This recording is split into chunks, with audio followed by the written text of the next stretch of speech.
En mai 1997, l'homme le plus redouté du Zaïre se retrouve coincé à Lomé, au Togo. Sa femme vient d'accoucher.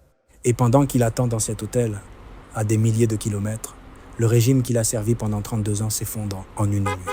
Cet homme s'appelle Honoré Ngbanda. Les journaux l'appellent Terminator. Il a dirigé le renseignement zaïrois. Il a espionné pour Mobutu.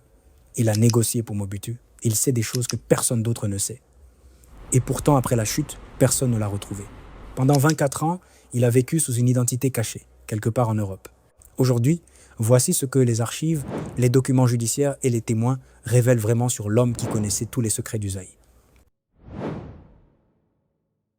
Avant de comprendre comment un homme peut diriger l'appareil d'espionnage d'un pays entier pendant 32 ans, disparaître et mourir sans avoir jamais été jugé, il faut comprendre d'où il vient.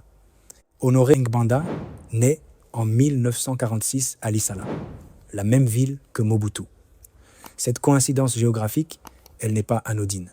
Dans la logique du régime Mobutu, les natifs de la province de l'Équateur étaient le cercle de confiance absolu. Ngbanda n'est pas seulement un collaborateur, il est un fils du même sol.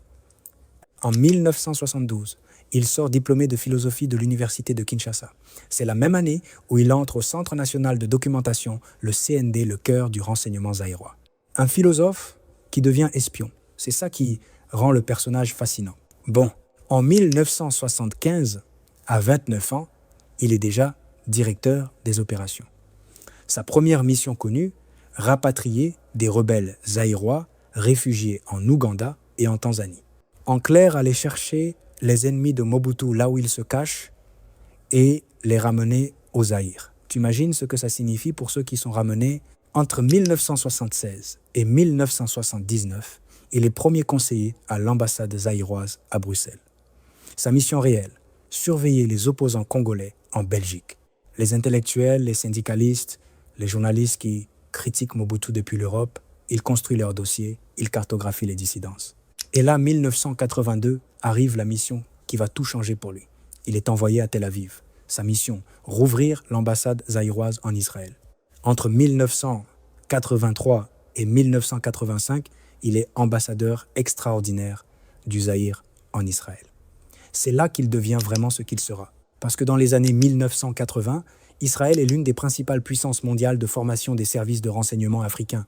Le Mossad, le Shin Bet.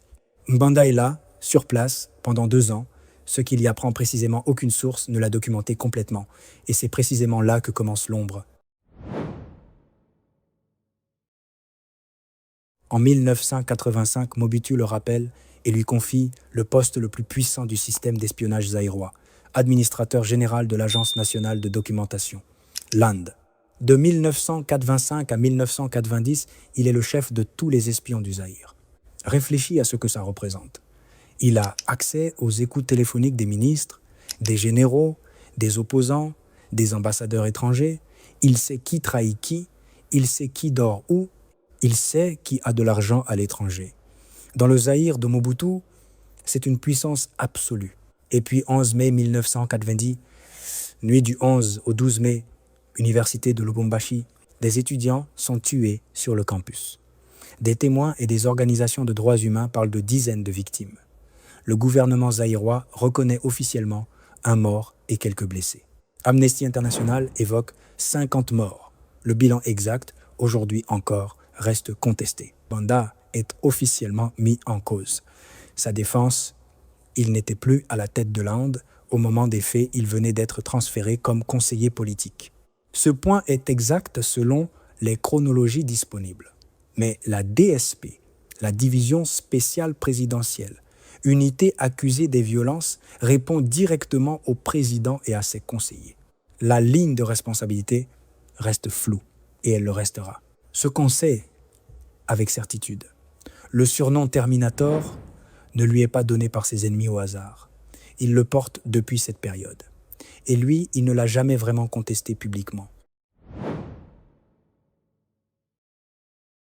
Le 16 février 1992, Kinshasa, des dizaines de milliers de chrétiens descendent dans la rue pour réclamer la réouverture de la conférence nationale souveraine. La marche est pacifique. Elle tourne au massacre. Des manifestants sont tués par les forces de sécurité. Des années plus tard, une transcription d'écoute téléphonique est publiée. C'est une conversation entre Ngbanda, alors conseiller spécial en sécurité, et le Premier ministre Guus Carl Ibond, survenu au lendemain du massacre. La conversation révèle que des ordres avaient été donnés le matin même du 16 février pour des perquisitions chez des opposants. C'est la pièce à conviction la plus directe qui existe contre lui. Une coordination en temps réel entre le Premier ministre et le conseiller spécial le matin d'un massacre. Ngbanda n'a jamais répondu directement à cette transcription dans ses écrits publics. Il a attribué la responsabilité du 16 février au ministre de l'Intérieur. Il a bâti une thèse. Les documents en montrent une autre. Le spectateur forge son propre jugement. Entre 1990 et 1992, Ngbanda cumule le poste de ministre de la Défense dans 3 gouvernements successifs, puis Mobutu l'extrait de la politique officielle pour lui confier quelque chose de plus discret. Entre 1992 et 1997, il est son conseiller spécial en matière de sécurité. C'est dans ce rôle qu'il devient l'homme le plus important des dernières années du régime. Pas le plus visible, le plus important. En 1996, la rébellion de l'AFDL de Laurent-Désiré Kabila avance depuis l'est du pays. Mobutu est malade d'un cancer de la prostate qui ronge le régime autant que lui. Ngbanda est envoyé négocier. Il rencontre Museveni à Kampala, il rencontre Kagame à Kigali. Il rencontre les sous-secrétaires d'État américains George Moose et Susan Rice en Afrique du Sud. Ce qui s'est dit dans ces réunions, les contenus précis n'ont jamais été rendus publics. Des câbles diplomatiques américains de cette période existent vraisemblablement dans les archives du département d'État américain. Ils n'ont pas encore été déclassifiés ou rendus accessibles. Avril 1997. Nelson Mandela signe une invitation personnelle à Mobutu pour une rencontre en Afrique du Sud. L'invitation est remise officiellement à Ngbanda. Le vice-président sud-africain Thabo Mbeki met son avion personnel à disposition pour que Ngbanda rentre à Kinshasa, la transmettre à Mobutu. Le 4 mai 1997, Mobutu rencontre Kabila à bord du navire SAS Utenika, dans les eaux internationales. Médiation de Mandela. L'histoire retient que les discussions échouent. 13 jours plus tard, Kabila entre à Kinshasa. Anecdote unique, le moment de l'Antonov. Ngbanda lui-même raconte qu'il se trouvait à Lomé, au Togo, au moment de la chute. Sa femme venait d'accoucher.